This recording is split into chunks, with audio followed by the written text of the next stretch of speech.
स्वागत है आप सभी के अपने चैनल जीके जीएस जोन पर। मैं मन्नू कुमार आप लोग के समक्ष उपस्थित हुआ हूँ। जो हमारा रेलवे से संबंधित विभिन्न प्रतियोगिता परीक्षा है, जैसे एएलपी, इसके अलावा आरपीएफ का वैकेंसी आया हुआ है, इसके अलावा जो टेक्नीशियन वगैरह का जो वैकेंसी आया हुआ है, इन सभी एग्ज़ामों से संबंधित जो साइंस का इम्पोर्टेंट प्रश्न है, तो जैसे कि आपको पता ही होगा कि इन रेलवे एग्ज़ामों में साइंस का वेटेज बहुत ही ज़्यादा है। जो साइंस का प्रश्न है जो विभिन्न प्रतियोगिता परीक्षाओं में पहले पूछा जा चुका है, उन्हीं प्रश्नों के साथ में हम आपके समक्ष उपस्थित हुए हैं। ठीक है, तो एक एक क्वेश्चन को देखते हुए चलेंगे और लास्ट तक वीडियो में बने रहेंगे। चलिए, वीडियो को आप लोग एक बार लाइक कर दीजिएगा और चैनल को भी सब्सक्राइब करते हुए चलेंगे। एक एक प्रश्न को देखेंगे बिल्कुल ही डिटेल में। लगभग प्रश्नों की संख्या 150 है, जिसके लिए लगभग टाइम लिया जाएगा 20 मिनट में मात्र 150 क्वेश्चन करवा दिया जाएगा। बहुत ही इंपॉर्टेंट क्वेश्चन है, पुनः आपको बताते हुए चले, और सभी एग्ज़ाम के लिए इम्पॉर्टेंट है। खास करके जो रेलवे का एग्ज़ाम होने वाला है, एएलपी, टेक्नीशियन, आरपीएफ वगैरह का जो वैकेंसी है, इसके लिए बहुत ही ज़्यादा इंपॉर्टेंट है। चलिए क्लास की शुरुआत करते हैं। एक बार वीडियो को लाइक करते हुए चलेगा और चैनल को भी सब्सक्राइब करते हुए चलेंगे। जैसे पहला प्रश्न है, नाभिकीय विखंडन में प्रयुक्त होता है। नाभिकीय विखंडन में किस चीज़ का प्रयुक्त होता है? तो नाभिकीय विखंडन में न्यूट्रॉन का प्रयोग होता है। किसका? तो न्यूट्रॉन का। द्रव अवस्था में पाए जाने वाला धातु है। चूंकि हम लोग को पता है कि जितने भी धातु हैं वो ठोस अवस्था में है, लेकिन एक एक्सेप्शन भी है जो कि द्रव अवस्था में पाया जाता है, तो वो कौन सा है? तो पारा है। नेक्स्ट है, द्रव के रूप में पाए जाने वाला एकमात्र अधातु। ठीक, जनरली क्या है कि अधातु जो है या तो ठोस अवस्था में है या गैसीय अवस्था में है, लेकिन वो ब्रोमीन एकमात्र ऐसा धातु है जो द्रव अवस्था में पाया जाता है। वही द्रव अवस्था में पाए जाने वाला धातु कौन सा था? तो पारा था। विद्युत धारा मापी जाती है। विद्युत धारा मापने के लिए जो यंत्र है, किस यंत्र का प्रयोग किया जाता है? तो आमीटर का। विद्युत धारा मापने के लिए आमीटर का प्रयोग करते हैं। अदिश राशियाँ, जी बिल्कुल, ये तो प्रश्न बार बार पूछा जाता है। निम्नलिखित में से कौन सी अदिश राशि है या फिर निम्नलिखित में से कौन सा सदिश राशि है? तो हम लोग ध्यान देते हुए चलेंगे। जो अदिश राशि है वो कार्य है, ऊर्जा, ताप, समय और चाल। अदिश राशि आपका हो गया कार्य, ऊर्जा, ताप, समय एवं चाल। जबकि सदिश राशियां हैं त्वरण, बल, विस्थापन एवं संवेग। जो सदिश राशि है त्वरण, बल, विस्थापन एवं संवेग। जनरली जो प्रश्न पूछा जाता है इन्हीं पॉइंटों से पूछा जाता है कि कौन सा अदिश एवं कौन सा सदिश है। नेक्स्ट है, शुष्क बर्फ है। शुष्क बर्फ किसे कहा जाता है? तो जो ठोस कार्बन डाइऑक्साइड होता है उसे शुष्क बर्फ कहा जाता है। ठोस कार्बन डाइऑक्साइड को शुष्क बर्फ के नाम से जानते हैं। तत्व का सबसे छोटा कण या भाग क्या कहलाता है? जो तत्व का जो सबसे छोटा कण होता है वह परमाणु कहलाता है। तत्व का सबसे छोटा कण क्या कहलाता है? तो परमाणु कहलाता है। नेक्स्ट है, रासायनिक यौगिकों का सबसे छोटा यूनिट क्या होता है? अगर यौगिक का सबसे छोटा यूनिट पूछा जाएगा, सबसे छोटा कण पूछा जाएगा, तो अणु होगा। और अणु कैसे बनता है? तो परमाणु के मेल से ही अणु का निर्माण होता है। जबकि किसी तत्व का सबसे छोटा कण पूछा जाएगा तत्व का, तो परमाणु हो जाएगा। वहीं यौगिक का पूछा जाएगा कि यौगिक का सबसे छोटा कण कौन सा है, तो अणु हो जाएगा। परमाणु के 3 मौलिक कण होते हैं, जी बिल्कुल पता है, इलेक्ट्रॉन, प्रोटॉन और न्यूट्रॉन होते हैं। क्वेश्चन पूछा जाएगा कि परमाणु के कितने मौलिक कण? तो 3 मौलिक कण, इलेक्ट्रॉन है, प्रोटॉन है और न्यूट्रॉन है। प्रश्न है, इलेक्ट्रॉन की खोज किसके द्वारा किया गया है? तो इलेक्ट्रॉन की खोज जे थॉमसन के द्वारा किया गया। इलेक्ट्रॉन की खोज किसके द्वारा? जे थॉमसन के द्वारा। तो ईजे हो गया, ईजी होता है जैसे, तो ईजे हो गया। इस इलेक्ट्रॉन जैसे जे थॉमसन। नेक्स्ट है, प्रोटॉन की खोज किसके द्वारा किया गया है? गोल्डस्टीन के द्वारा। पीजी हो गया, पेइंग गेस्ट आप लोग जानते होंगे, पीजी हो गया, ईजे हो गया। इलेक्ट्रॉन का जे थॉमसन, प्रोटॉन, तो प्रोटॉन का गोल्डस्टीन। न्यूट्रॉन की खोज, तो न्यूट्रॉन की खोज जेम्स चैडविक के द्वारा किया गया है। न्यूट्रॉन की खोज किसके द्वारा किया गया? तो जेम्स चैडविक के द्वारा किया गया है न्यूट्रॉन की खोज, जेम्स चैडविक। एनसी हो जाएगा ना, एनसी ध्यान रख लीजिएगा, एनसी। नेक्स्ट है, मार्स गैस कहलाता है। बहुत ही इंपॉर्टेंट प्रश्न है, जैसे कि आपको पहले बता चुके हैं कि विभिन्न प्रतियोगिता परीक्षाओं के लिए खास करके जो आरआरबी में चूंकि साइंस का वेटेज बहुत ही ज़्यादा बढ़ा दिया गया है, तो इन साइंस प्रश्नों को जो प्रीवियस ईयर क्वेश्चन है उन सभी प्रश्नों को हम लोग डिस्कस करेंगे ज़्यादा समय नहीं लेते हुए। चलिए एक बार वीडियो को आप लोग लाइक करते हुए चलिएगा, चैनल को सब्सक्राइब करते हुए चलेंगे। नेक्स्ट है, मार्स गैस कहलाता है। मार्स गैस किसे कहा जाता है? तो मीथेन को कहा जाता है। मार्स गैस किसे कहा जाता है? तो मीथेन को। नेक्स्ट है, नोबेल गैस कहलाता है। नोबेल गैस कौन सा कहलाता है? तो हीलियम। नोबेल गैस का एग्जाम्पल कौन सा है? तो हीलियम। हीलियम के अलावा और भी है, हीलियम है, नियॉन है, आर्गन है, क्रिप्टन है और जेनॉन है, रेडॉन है। ठीक ना, ये सभी के सभी क्या है, नॉर्मल गैस या फिर अक्रिय गैस है। नेक्स्ट है सबसे हल्का गैस कौन सा है, ये सबसे हल्का तत्व कौन सा है, हाइड्रोजन। जो हाइड्रोजन गैस है, जो हाइड्रोजन तत्व है जिसकी परमाणु संख्या 1 होता है, वो सबसे हल्का गैस है। और आपको पता होगा कि हाइड्रोजन के 3 समस्थानिक हैं, हाइड्रोजन के 3 समस्थानिक है, कौन कौन से हैं, तो प्रोटियम, ड्यूटेरियम और ट्राइटियम है। नेक्स्ट है सबसे हल्का धातु कौन सा है, ये तत्व पूछ रहा है। तत्व का ही 3 रूप आपको पता है, धातु, अधातु एवं उपधातु होता है। अगर तत्व पूछेगा तो हाइड्रोजन। वही सबसे हल्का धातु, तो धातु के बारे में आपको पता होगा, चमक होता है, विद्युत का सुचालक होता है, विभिन्न पॉइंट हम लोग जानते हैं। ठीक ना, तो सबसे जो हल्का धातु है वो लिथियम है। लिथियम का अगर आपसे परमाणु संख्या पूछे तो चलिए आप लोग कमेंट करके बताएंगे कि लिथियम का परमाणु संख्या कितना है। वैसे लिथियम के बारे में आपको पता होगा, वर्ग एक में है, एवं आवर्त कौन सा है, तो आवर्त दूसरा है, हाइड्रोजन के नीचे का तत्व है पीरियोडिक टेबल में। चलिए बताएंगे लिथियम का परमाणु संख्या कितना है, कमेंट करके आप लोग जरूर बताएंगे। नेक्स्ट है सबसे भारी धातु है, सबसे भारी धातु कौन सा है, तो ओस्मियम। सबसे भारी धातु कौन सा है, ओस्मियम है। सबसे भारी धातु कौन सा है, तो ओस्मियम। सबसे कठोर धातु है, सबसे कठोर धातु प्लेटिनम है। सबसे कठोर धातु कौन सा है, तो प्लेटिनम है। अगर धातु पूछेगा तो प्लेटिनम हो जाएगा, वही पदार्थ पूछेगा सबसे कठोर पदार्थ कौन सा है, तो हीरा हो जाएगा। सबसे कठोर पदार्थ कौन सा है, तो हीरा है। प्लेटिनम आप सभी को पता है कि प्लेटिनम का प्रयोग अभी के टाइम पे ऑर्नामेंट्स यानी आभूषण के रूप में किया जा रहा है। आपसे प्रश्न कमेंट करके पूछा गया था कि कमेंट करके बताएंगे सबसे हल्का धातु जो है लिथियम है, वो लिथियम का परमाणु संख्या कितना है, तो लिथियम का परमाणु संख्या 3 है। हाइड्रोजन है, हीलियम है, लिथियम है, बेरिलियम है 4 नंबर पे, बोरॉन है 5वें नंबर पे। ठीक, नेक्स्ट है सर्वाधिक प्रत्यास्थ धातु होता है, सबसे ज्यादा प्रत्यास्थ धातु कौन सा होता है, तो स्टील है। सबसे प्रत्यास्थ धातु कौन सा है, स्टील। गुब्बारों तथा वायुयान के टायरों में भरा जाता है हीलियम गैस। कहीं आप नाइट्रोजन गैस देखते होंगे, हीलियम गैस इसलिए भरा जाता है कि हीलियम गैस जो है एक नोबेल गैस है, अक्रिय गैस है। दूसरे किसी भी गैस से ये बहुत ही कम रिएक्शन करता, नहीं के बराबर करता है। तो वायुयान के जो चक्का होता है उसमें काफ़ी ज़्यादा घर्षण होता है, लेकिन फिर भी ये रिएक्शन नहीं करे, इसलिए उसमें कौन सा गैस भरा जाता है, तो अक्रिय गैस। अक्रिय गैस में भी कौन सा गैस, तो हीलियम। नेक्स्ट है अश्रु गैस है, क्लोरोएसिटोफिनॉन। बहुत बार को एग्जाम में पूछा जा चुका है कि अश्रु गैस कौन सा है, अश्रु गैस क्या होता है, तो क्लोरोएसिटोफिनॉन है। नेक्स्ट है हंसाने वाला गैस, इसे लाफिंग गैस के नाम से जानते हैं। हंसाने वाला गैस कौन सा होता है, तो nitrous oxide N2O। Nitrous oxide को हंसाने वाला गैस कहा जाता है। नाइट्रस ऑक्साइड क्या हो गया, हंसाने वाला गैस। नेक्स्ट है जल की अस्थायी कठोरता का कारण क्या है। जो हमारा पानी होता है उस पानी में जो परमानेंट कठोरता है, अस्थायी की बात नहीं किया जा रहा है, परमानेंट कठोरता जो है, कठोरता का कारण क्या है, तो ये कैल्शियम एवं मैग्नीशियम के बाइकार्बोनेट होता है। जल में अस्थायी कठोरता का कारण क्या होता है, कैल्शियम एवं मैग्नीशियम के बाइकार्बोनेट। नेक्स्ट है एलपीजी में गंध के लिए मिलाया जाता है। जो हम लोग घरों में एलपीजी गैस सिलेंडर यूज करते हैं, उस गैस सिलेंडर में जो गैस होता है उसका कोई भी स्वाद सुगंध नहीं होता है, लेकिन क्या होता है कि उसमें लीकेज है। अगर कुछ कभी कभी लीकेज होता है तो उसमें बहुत बड़ी दुर्घटना होने की संभावना होता है, तो फलता उसमें मिला दिया जाता है क्या, तो उसमें मिलाया जाता है मिथाइल मर्केप्टेन। ये सल्फर का यौगिक है, मिथाइल मर्केप्टेन, इसे मिलाया जाता है।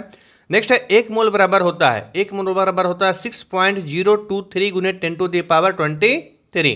1 मोल बराबर कितना होता है, तो 6.023 गुने 10⁻23। नेक्स्ट है एवोगाद्रो संख्या भी सेम ही है, एवोगाद्रो संख्या 1 मोल बराबर हो जाएगा 6.023 गुने 10⁻23। अच्छा, इसको हम इस प्रकार से समझेंगे कि अगर आप दुकान पे जाते हैं और बोलते हैं कि हमें 1 दर्जन केला दीजिए, तो दुकानदार क्या करता है कि 12 पीस केला निकाल करके आपको दे देता है। ठीक ना, अगर आप जब जाते हैं दुकान में, जूते चप्पल के दुकान में जाते हैं और बोलते हैं कि हमको क्या कीजिए कि 1 जोड़ा चप्पल दे दीजिए, तो आपको देखते होंगे दो चप्पल देता है। उसी प्रकार से मोल संख्या होता है। आप बोलिएगा किसी दुकान में जाकर के कि हमको 1 मोल क्या दे दीजिए, केला दे दीजिए, चलिए केला दे दीजिए, तो उसको देना पड़ेगा कितना केला, 6.023 गुने 10⁻23 केला। या चावल की दुकान में गए, आप ये नहीं बोलेंगे कि हमको 1 मन और 2 मन चावल दे दीजिए, बल्कि उसको बोलिए नहीं हमको 1 मोल क्या कर दीजिए, चावल दे दीजिए। तो चावल कितना दाना देगा आपको, 6.023 गुने 10⁻23 दाना। चलिए आप तो उम्मीद है समझ गए होंगे। नेक्स्ट है हीरा का आपेक्षिक घनत्व तथा अपवर्तनांक होता है। तो हीरा का जो आपेक्षिक घनत्व होता है 2.2 होता है, जबकि अपवर्तनांक होता है 2.417। हीरा का आपेक्षिक घनत्व 2.2 एवं अपवर्तनांक कितना 2.417। नेक्स्ट है रिएक्टर में नियंत्रक छड़ के रूप में प्रयोग होता है। रिएक्टर में नियंत्रक छड़ के रूप में किसका प्रयोग होता है, तो कैडमियम या बोरॉन की छड़ का प्रयोग होता है। नेक्स्ट है अर्धचालक का उदाहरण कौन सा है। अर्धचालक का उदाहरण है कार्बन, सिलिकॉन, जर्मेनियम। अर्धचालक का उदाहरण है कार्बन, सिलिकॉन और जर्मेनियम। नेक्स्ट है अर्धचालक पर ताप का क्या प्रभाव पड़ता है? तो ताप बढ़ने पर चालकता अर्धचालक की बढ़ जाती है और घटने पर घटता है। अर्धचालक पर ताप का क्या प्रभाव पड़ता है? तो ताप बढ़ने पे चालकता बढ़ती है और घटने पे घटता है। नेक्स्ट है अति चालक का प्रतिरोधकता कितना होता है? तो शून्य होता है। जो बहुत ही चालक है, बहुत ही ज्यादा हैवी कंडक्टर है, उसमें प्रतिरोध कितना होगा? प्रतिरोध बिल्कुल शून्य होता है, कुछ रुकावट ही नहीं है। नेक्स्ट है सोडा वाटर विलयन है गैस एवं द्रव्य का। द्रव लिक्विड होता है, सोडा वाटर में क्या होता है? द्रव, गैस द्रव होता है और उसमें कार्बन डाइऑक्साइड मिला दिया जाता है, ठीक है ना। तो गैस एवं द्रव्य का हो जाएगा आपका विलयन हो जाएगा। नेक्स्ट देखेंगे, तब तक वीडियो को एक बार आप लोग लाइक करते हुए चलिएगा। जिन्होंने चैनल सब्सक्राइब नहीं करेंगे किए होंगे, चैनल सब्सक्राइब करेंगे, जिससे कि उनके पास सही समय पे बिल्कुल नोटिफिकेशन पहुंच सके। इसी तरह के इंपॉर्टेंट वीडियो हम बनाते रहेंगे, आप लोग के समझ लाते रहेंगे।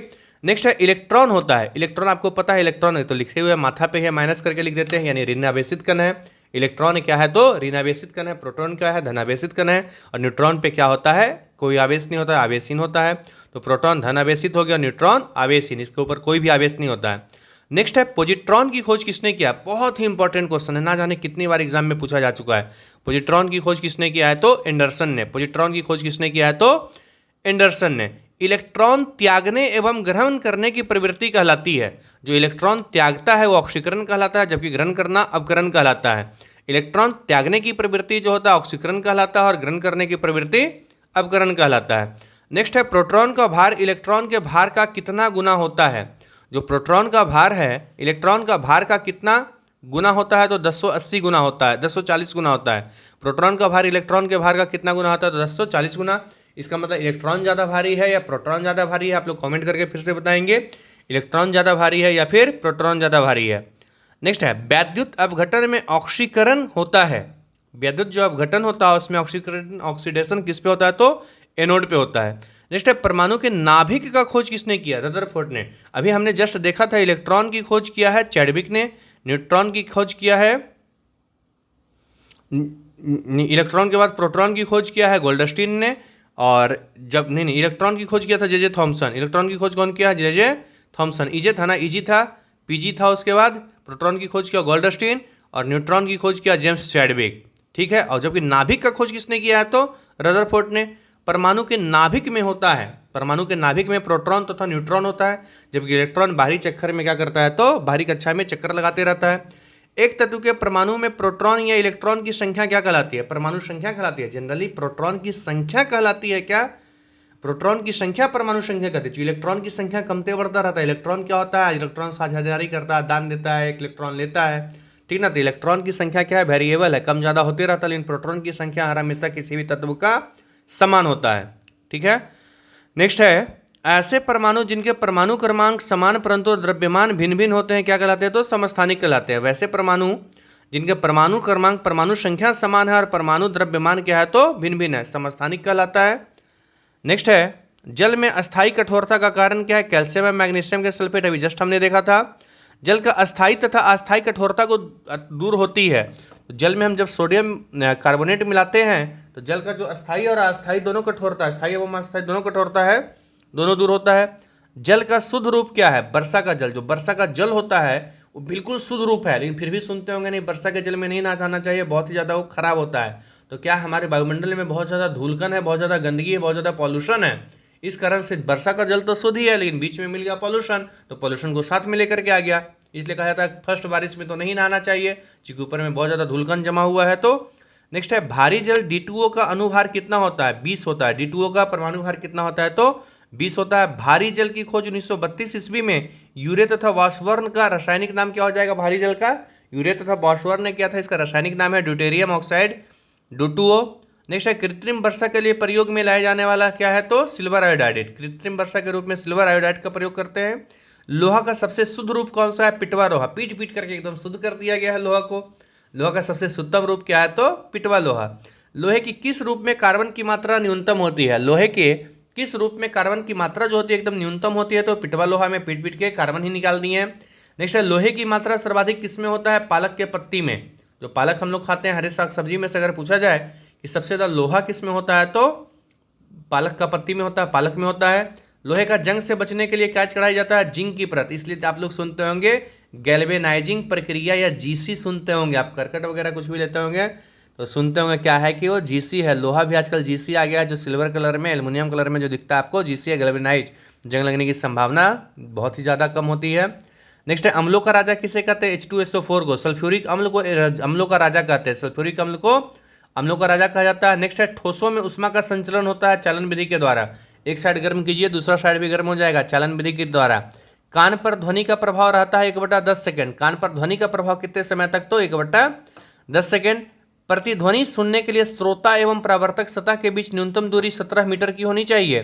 प्रतिध्वनि मतलब जो हम बोलते हैं, आप पहाड़ पे सुनते होंगे, बोलते होंगे, जोर से बोलते होंगे, चिल्लाते होंगे तो वापस आवाज बाहर आता है, वापस आता है, या फिर कुएं में बोलते होंगे तो आवाज तो जाता है, उसके बाद पुनः वापस आता है, प्रतिध्वनि है।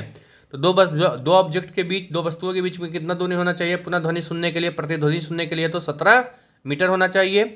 अनुप्रस्थ तरंग उदाहरण है प्रकाश तरंग का। अनुप्रस्थ तरंग किसका उदाहरण है? तो प्रकाश तरंग का। वही अनुदैर्घ्य तरंग उदाहरण है ध्वनि तरंग का। आप इस प्रकार से याद रख सकते हैं कि हम लोग ध्वनि कोई कुछ बोलता है तो हम उसको ध्यान पूर्वक बिल्कुल सुनते हैं, बिल्कुल कंसंट्रेशन के साथ सुनते हैं, बिल्कुल ध्यान के साथ सुनते हैं। तो वही ध्वनि कैसे सुनते हैं? तो अनुदैर्घ्य, धैर्य पूर्वक सुनते हैं, है ना।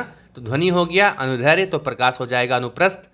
नेक्स्ट है ध्वनि तरंगे गमन करती है लंबवत। ध्वनि तरंगे कैसे गमन करती है? तो लंबवत गमन करती है। मनुष्य नहीं सुन सकता है प्रश्रव्य तरंगे। जी बिल्कुल, मनुष्य प्रश्रव्य तरंगे और अब श्रव्य तरंगे भी नहीं सुन सकता है। मनुष्य सिर्फ श्रव्य तरंग सुन सकता है। श्रव्य तरंग, मनुष्य कौन सा तरंग तो सुन सकता है? सिर्फ श्रव्य। श्रव्य का जो आवृत्ति होता है वो 20 हर्ट्ज से लेकर के 20,000 हर्ट्ज तक होता है। वहीं प्रश्रव्य का होता है 20,000 से ज़्यादा हर्ट्ज वाला जो हो गया ध्वनि, वो क्या हो जाएगा? प्रश्रव्य। और अपश्रव्य होता है 20 हर्ट्ज से कम आवृत्ति वाला ध्वनि जो होता है वो क्या होता है? तो अपश्रव्य होता है। नेक्स्ट है कि सेकेंडरी लोलक का आवर्तकाल कितना होता है? सेकेंडरी लोलक का आवर्तकाल कितना होता है? तो 2 सेकेंड होता है। मानव नेत्र की स्पष्ट दर्शन की न्यूनतम दूरी कितना होता है? 25 सेंटीमीटर। नेक्स्ट है सामान्य आंख के लिए दूर बिंदु है अनंत होता है। नेक्स्ट है कैप्सूल का आवरण किसका बना होता है? तो स्टार्च का। जो हम कैप्सूल सेवन करते हैं, दवाई के रूप में कैप्सूल का सेवन करते हैं, वो किस चीज़ का बना हुआ है? तो स्टार्च का बना हुआ है। अंडे का आवरण, अंडे का जो छिलका हो कैल्शियम कार्बोनेट होता है। अंडा का छिलका क्या होता है? तो कैल्शियम कार्बोनेट होता है। नेक्स्ट देखेंगे ऐसे परमाणु जिनकी द्रव्यमान संख्या समान परंतु परमाणु संख्या भिन्न भिन्न होती है संभारिक कहलाते हैं। वीडियो को लेकर लाइक भी करते हुए आप लोग चलिएगा, जिससे कि हम लोग को बहुत ज़्यादा ही मोटिवेशन मिलता है, ठीक है। और साथ ही साथ जिन्होंने चैनल सब्सक्राइब नहीं किया होगा चैनल सब्सक्राइब करेंगे। नेक्स्ट है आधुनिक आवर्त सारणी प्रयुक्त किया किसके द्वारा? आधुनिक आवर्त सारणी जो दिया गया है वो मेंडलीव के द्वारा। आवर्त सारणी के उदग्र तथा क्षैतिज स्तंभों को कहलाता है। जो उदग्र स्तंभ है वो वर्ग कहलाता है, इस प्रकार से जो है वो वर्ग है। जबकि क्षैतिज स्तंभ जो सोया सा स्तंभ है उसको हम क्या कहते हैं? आवर्त कहते हैं। नेक्स्ट है आवर्त सारणी का पहला तत्व हाइड्रोजन है। आवर्त सारणी का जो पहला तत्व क्या है? हाइड्रोजन है। और दूसरा तत्व कौन सा है? हीलियम है। तीसरा तत्व नियॉन है, बिल्कुल। नेक्स्ट है कि तत्वों का सबसे पहले वर्गीकरण क्या क्या है? किसके द्वारा? डोवेर्नियर के द्वारा। तत्वों का वर्गीकरण सबसे पहले जो किया गया डोवेर्नियर के द्वारा। आधुनिक आवर्त सारणी में वर्ग तथा आवर्तों की कुल संख्या, आधुनिक आवर्त सारणी में वर्गों की संख्या 18 तथा आवर्तों की संख्या 7 है। जो आधुनिक आवर्त सारणी है वर्ग 18 है और आवर्त कितना है? तो 7 है। नॉन स्टिक बर्तन बने होते हैं टेफ्लॉन के, बहुत इंपॉर्टेंट है। नॉन स्टिक जो बर्तन है वो किसके बने हुए हैं? टेफ्लॉन के। नेक्स्ट है अयस्क में उपस्थित अशुद्धि कहलाता है गैंग कहलाता है। जो अयस्क है उसमें उपस्थित जो अशुद्धि है उसे गैंग कहा जाता है। खनिजों एवं अयस्कों से धातु प्राप्त करने की विधि को क्या कहते हैं? धातुकर्म कहते हैं। खनिजों एवं अयस्कों से धातु प्राप्त करने की विधि क्या कहलाता है? तो धातुकर्म कहलाता है। बर्तनों में कलाई के लिए उपयोग होता है अमोनियम क्लोराइड का। बर्तनों में कलाई का प्रयोग होता है किसका? अमोनियम क्लोराइड का। पटाखों में हरा रंग किसके कारण? बेरियम के कारण। हरा रंग बेरियम के कारण और लाल रंग स्ट्रोंशियम के कारण, ठीक है ना। लाल रंग किसके कारण होता है पटाखा में? तो स्ट्रोंशियम के कारण। आतिशबाजी के दौरान लाल चटक रंग होता है स्ट्रोंशियम की उपस्थिति के कारण। भविष्य का ईंधन किसको कहते हैं? हाइड्रोजन को। भविष्य का ईंधन हाइड्रोजन का, जिसका परमाणु संख्या 1 है। विद्युत एवं ऊष्मा का सर्वोत्तम चालक चांदी है। विद्युत एवं ऊष्मा का सर्वोत्तम चालक चांदी है। शुद्धतम सोना होता है 24 कैरेट का। शुद्ध सोना कितने कैरेट का होता है? तो 24 कैरेट का। और 18 कैरेट का सोना में शुद्ध कितना होगा? 75% शुद्ध सोना होगा। जब 24 का मतलब हो गया कितना? सीधा सा 24 का मतलब हो गया 100। 24 का मतलब 100, तो 18 कैरेट का सोना हो जाएगा 100/24 गुने 18। 6 तिया 18, 6 चौक 24, 25 तिया 75, 25 तिया 75 हो जाएगा, ठीक है ना। कितना प्रतिशत? 75%। 78 कैरेट सोना में शुद्ध सोना कितना होगा? तो 75% हो जाएगा। नेक्स्ट देखेंगे बेवकूफ़ों का सोना कहलाता है पायराइट्स, बेवकूफ़ों का सोना कहलाता है पायराइट्स। लोहा, निकेल, क्रोमियम मिश्र धातु, स्टेनलेस स्टील का जो मिश्र धातु है लोहा, निकेल एवं क्रोमियम मिलकर के बनता है। नेक्स्ट है सोल्डर या टका किसका मिश्रण है, सीसा या टीन का। सोल्डर या टका सोना एवं टीन का, सीसा एवं टीन का है। क्वार्ट्स में होता है सिलिकॉन एवं ऑक्सीजन। क्वार्ट्स में किन दो तत्व पाए, कौन सा दो तत्व पाया जाता है, तो सिलिकॉन एवं ऑक्सीजन। प्राकृतिक रबर बहुलक है आइसोप्रीन का, प्राकृतिक रबर बहुलक किसका है, तो आइसोप्रीन का। सबसे उत्तम कोयला है एंथ्रासाइट, सबसे उत्तम कोयला एंथ्रासाइट। कांसा मिश्र धातु है तांबा टीन का, कांसा किसका है, तो तांबा टीन का। और तांबा जस्ता का है पीतल, तांबा जस्ता का पीतल। कच्चे फलों को पकाने के लिए प्रयोग किया जाता है एथिलीन एवं एसिटिलीन गैस। कच्चे फलों को पकाने के लिए प्रयोग किया जाता है एथिलीन एवं एसिटिलीन गैस। नेक्स्ट है लोहा को इस्पात में बदलने के लिए मिलाया जाता है निकल धातु। लोहा को इस्पात में बदलने के लिए क्या मिलाया जाता है, तो निकल धातु। नेक्स्ट है कैमरा, दूरबीन के लेंस, विद्युत बल्ब तथा धूप चश्मा प्रयोग होता है फ्लिंट कांच। जो चश्मा हमारा होता है कैमरा होता है, दूरबीन का लेंस होता है, विद्युत बल्ब हो गया, इसके अलावा धूप का जो चश्मा है उसमें कांच कौन सा प्रयोग होता है, तो फ्लिंट कांच होता है। पारा किसका एस्क है, तो सिनेबार का। पारा किसका एस्क है, सिनेबार का। कैल्शियम, पोटेशियम, कैडमियम का एस्क है। कैल्शियम का जो एस्क है डोलोमाइट, कैल्शियम का डोलोमाइट। पोटेशियम का नाइटर है, पोटेशियम का नाइटर। कैल्शियम का डोलोमाइट एवं कैडमियम का है ग्रीनोकाइट, कैडमियम का ग्रीनोकाइट। बर्फ का द्रव्यनांक और हिमांक होता है 0 डिग्री सेल्सियस। बर्फ का द्रव्यनांक एवं हिमांक होता है 0 डिग्री सेल्सियस। नेक्स्ट है कि मानव मस्तिष्क तथा सिर का अध्ययन से संबंधित है फ्रेनोलॉजी। मानव का जो मस्तिष्क है तथा सिर का अध्ययन किससे संबंधित है, फ्रेनोलॉजी। डिहाइड्रेशन में प्रायः कमी होता है सोडियम क्लोराइड का, इसलिए बोला जाता है कि नमक, चीनी, पानी का घोल बार बार देते रहे डिहाइड्रेशन होने पे, लूज मोशन ज़्यादा संख्या में होने पे। वस्तु का भार अधिकतम होता है निर्वात में। वस्तु का भार सर्वाधिक कहाँ होता है, तो निर्वात में। कृत्रिम सिल्क कहलाता है रेयॉन, कृत्रिम सिल्क क्या कहलाता है, तो रेयॉन। आम का वैज्ञानिक नाम है मैंजीफेरा इंडिका, आम का वैज्ञानिक नाम है मैंजीफेरा इंडिका। नेक्स्ट है रेफ्रिजरेटर में जल को ठंडा करने के लिए प्रयोग किया जाता है अमोनिया गैस का। रेफ्रिजरेटर में जल को ठंडा करने के लिए अमोनिया गैस का प्रयोग करते हैं। रेफ्रिजरेटर के आविष्कारक है जेम्स हैरिसन, रेफ्रिजरेटर के आविष्कारक है जेम्स हैरिसन। रेफ्रिजरेटर में एक समान ताप को बनाए रखता है थर्मोस्टेट। रेफ्रिजरेटर में एक समान ताप को बनाए रखता है थर्मोस्टेट। कमरे में रखे रेफ्रिजरेटर का दरवाजा खोल दिया जाता है तो कमरे का तापमान क्या हो जाएगा, बढ़ जाएगा। कमरे का तापमान क्या हो जाएगा, तो बढ़ जाएगा। नेक्स्ट है पेप्सिन प्रोटीन को बदलता है पॉलीपेप्टाइड में। जो पेप्सिन एंजाइम है वो प्रोटीन को किस में बदलता है, तो पॉलीपेप्टाइड में। गोबर गैस संयंत्र के आविष्कारक है सीवी देसाई, गोबर गैस संयंत्र के आविष्कारक है सीवी देसाई। गोबर गैस से प्राप्त होने वाला गैस है मीथेन, गोबर गैस से प्राप्त होने वाला गैस है मीथेन। बायोगैस का महत्वपूर्ण घटक क्या है, तो मीथेन। बायोगैस का महत्वपूर्ण घटक है मीथेन। सोडा वाटर बनाने के लिए कौन सा क्या प्रयोग होता है, कार्बन डाइऑक्साइड। ठीक, अत्यधिक प्रेशर पे डाला जाता है कार्बन डाइऑक्साइड को। सभी गैस शून्य आयतन घेरेगी कहाँ पे, -273 डिग्री सेल्सियस पे। ठीक ना, सभी गैस क्या शून्य आयतन घेरेगी -273 डिग्री सेल्सियस पे। और आज का आखिरी प्रश्न है कि परम शून्य ताप का मान होता है -273.15 डिग्री सेल्सियस। परम शून्य ताप का मान होता है -273.15 डिग्री सेल्सियस।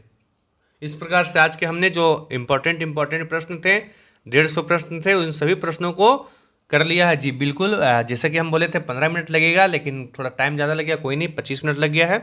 चलिए आप लोग वीडियो को लाइक एक बार कर दीजिएगा। जिन्होंने चैनल सब्सक्राइब नहीं किया होगा चैनल सब्सक्राइब करेंगे, अधिक से अधिक दोस्तों के बीच शेयर करेंगे। इसी तरीके का वीडियो पूरा एकदम सीरीज चला देंगे, साइंस को खत्म कर देंगे इसी प्रकार से। ठीक है, जय हिंद, जय भारत। पुनः मिलते हैं नेक्स्ट क्लास में।